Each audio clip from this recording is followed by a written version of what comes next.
Good gracious, ass is bodacious. You might recall these opening lines from a provocative 2002 song by artist Nelly. But could it actually be the opening lines to a health message that was way before its time? Don't worry, this will all make sense. I think.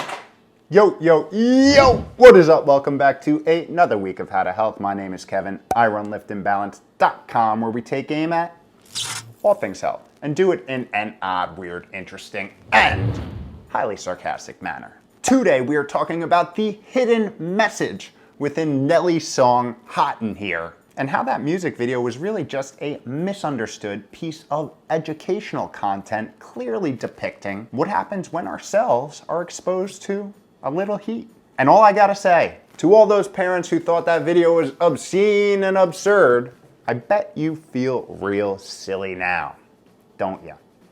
No, production team, don't put it on. No, the channel will probably get banned. We are once again diving into the concept of how the right type of stress can not only be good, but a game changer for biological business. The topic today is heat stress, or intentionally elevating one's core body temperature to induce a beneficial and protective cellular response, not only for the here and now, but also over the course of the long run. And one of the ways that heat stress casts its beneficial and some would say slightly magical effects is by the activation of something called heat shock proteins. So in the next 13 minutes and 33 seconds, we're gonna break down what you need to know and run through what heat shock proteins actually are, the key longevity pathways that they activate, how you turn these little guys on, and a sample strategy, my own strategy for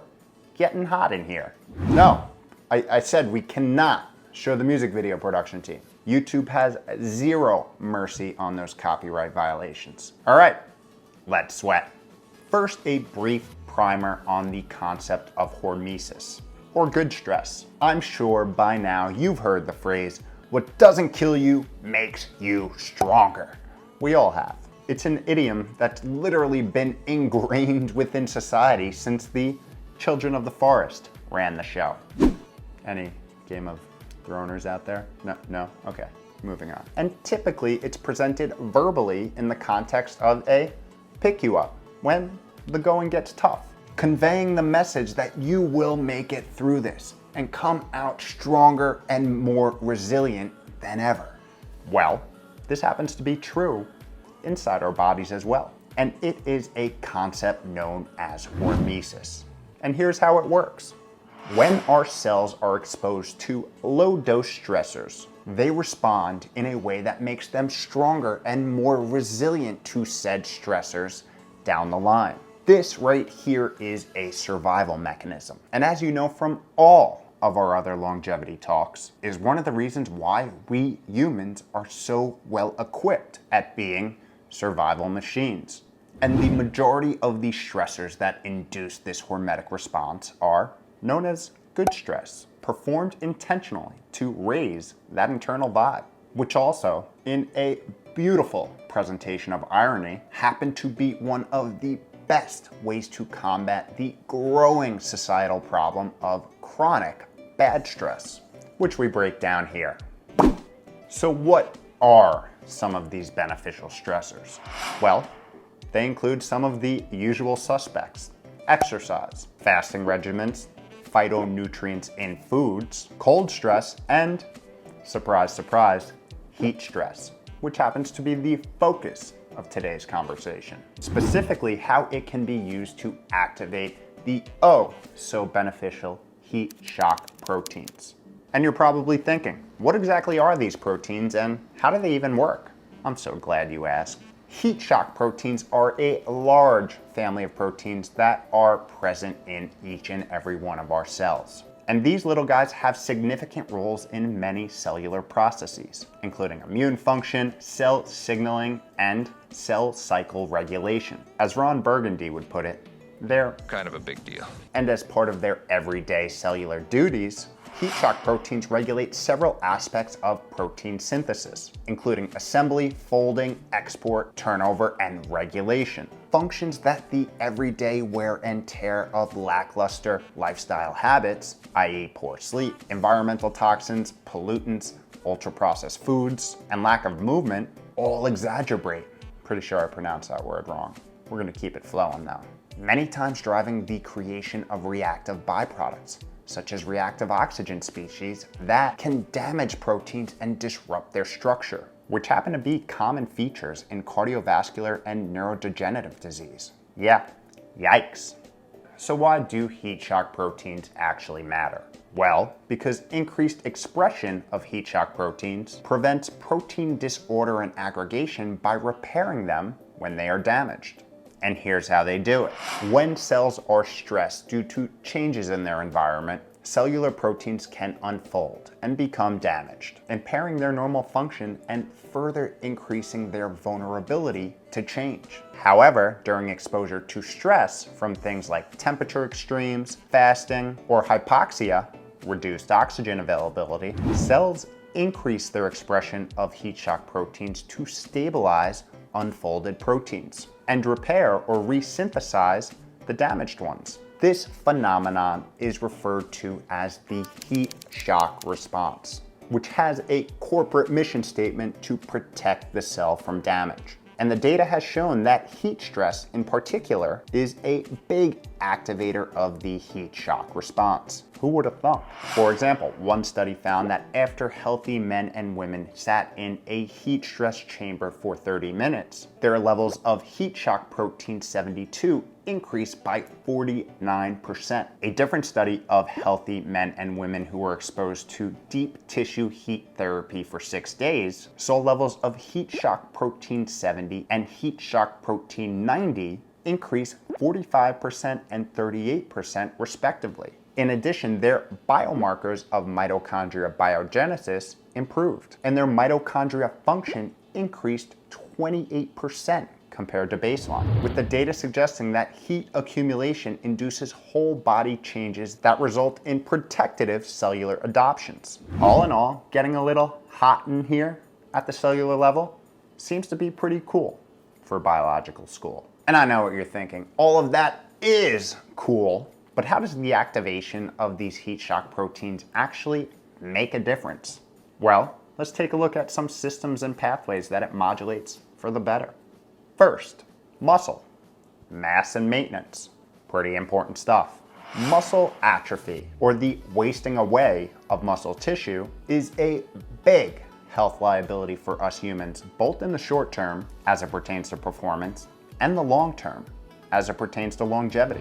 When muscles are not used for extended periods of time, the resulting atrophy causes substantial strength losses due to the reduced protein synthesis and the increased protein degradation. Long story short, having and keeping lean tissue is good for biological business. So how does heat play a role? Well, heat accumulation has shown potential in reducing the amount of degradation that occurs during disuse. And this has shown to happen by the increase of heat shock proteins, reducing overall oxidative damage, promoting the release of growth hormone, and improving insulin sensitivity. Damn, okay.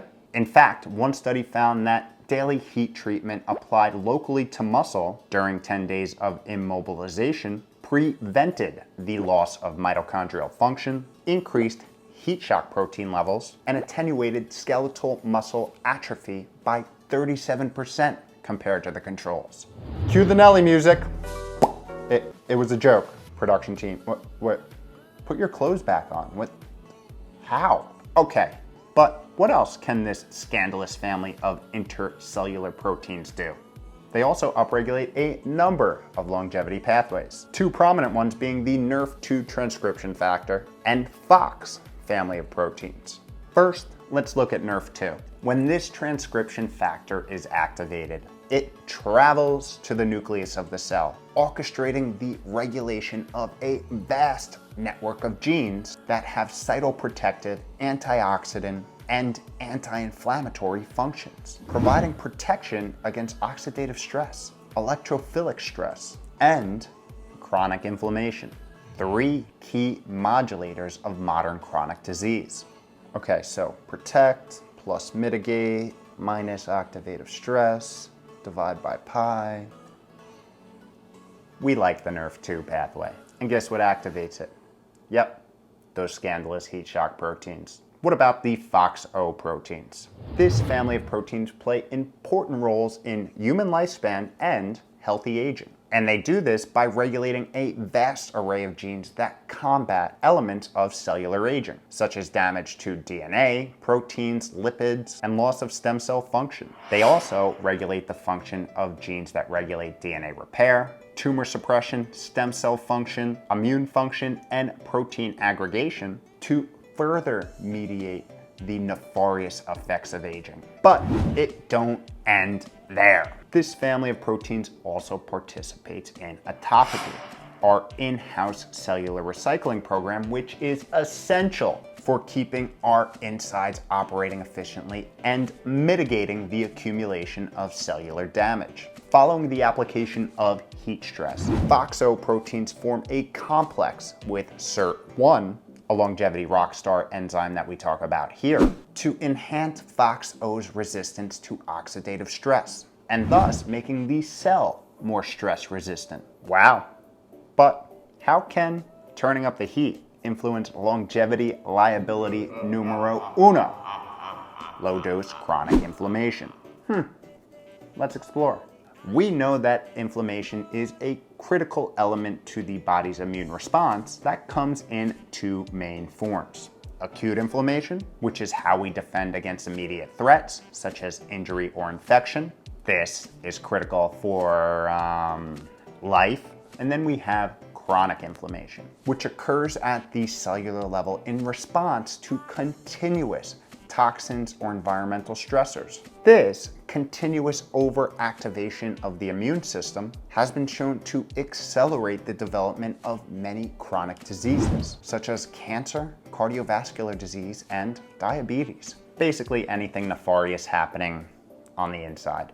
Yeah, not cool for biological school. So how does heat apply? Enter interleukin 6 and interleukin 10, or in short, IL-6 and IL-10. IL-6 is a pro-inflammatory cytokine. This may sound bad, but it plays a very important role in regulating the immune response. Even though it induces a pro-inflammatory response to start, it happens to drive an even stronger anti-inflammatory effect through its activation of IL-10, which is a potent anti-inflammatory cytokine. And guess what induces large increases in circulating IL-6 and thus IL-10?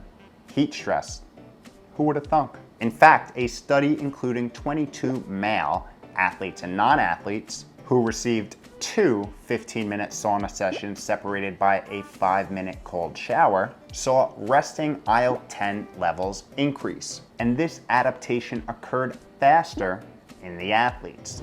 But what about when it comes to one of the top circulating markers for inflammation? C-reactive protein. This marker has been associated with the development of atherosclerosis, loss of arterial compliance, and an indicator of cardiovascular events. All not so good things, huh? But research has indicated that heat stress, like in the form of sauna use, can reduce circulating C-reactive protein. One study of more than 2,000 men living in Finland found that CRP levels were inversely related to the frequency of sauna bathing, with lower levels related to greater frequency. Cue it! You know what? To avoid the copyright, let's all just sing it in our head, all right? Thank you for coming to my TED Talk. So what are some ways to ramp up your heat shock proteins? And what's my current protocol look like? First, we gotta keep it real.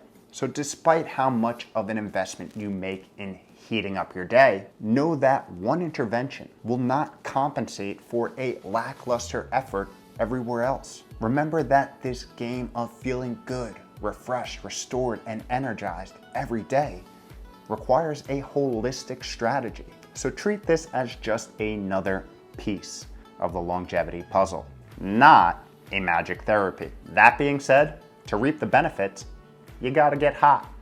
Hotter than you already are, that is.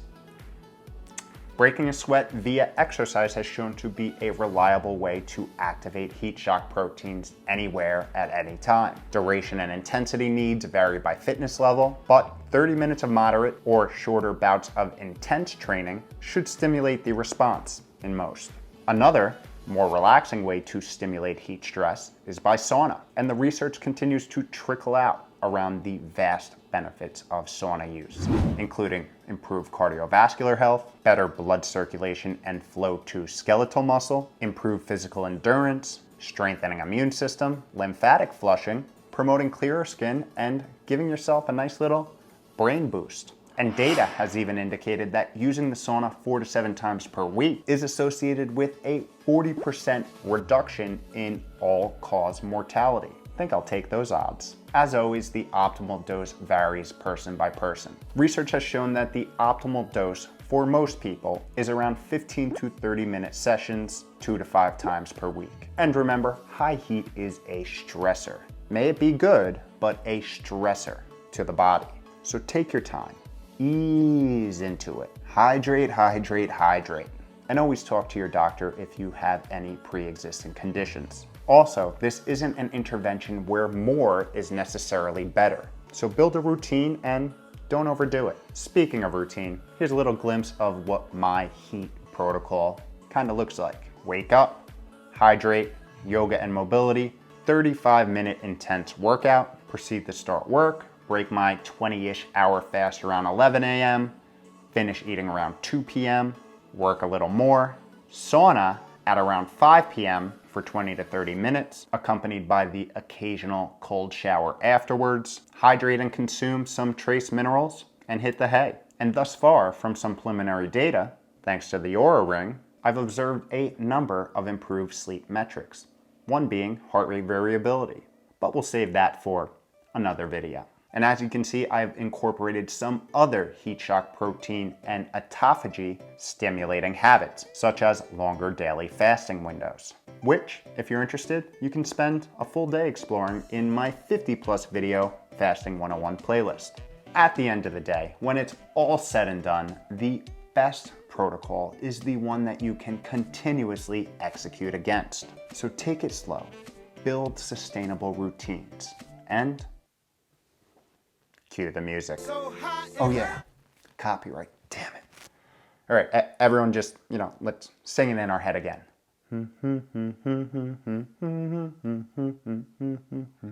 I will see you next week. I will see you next week.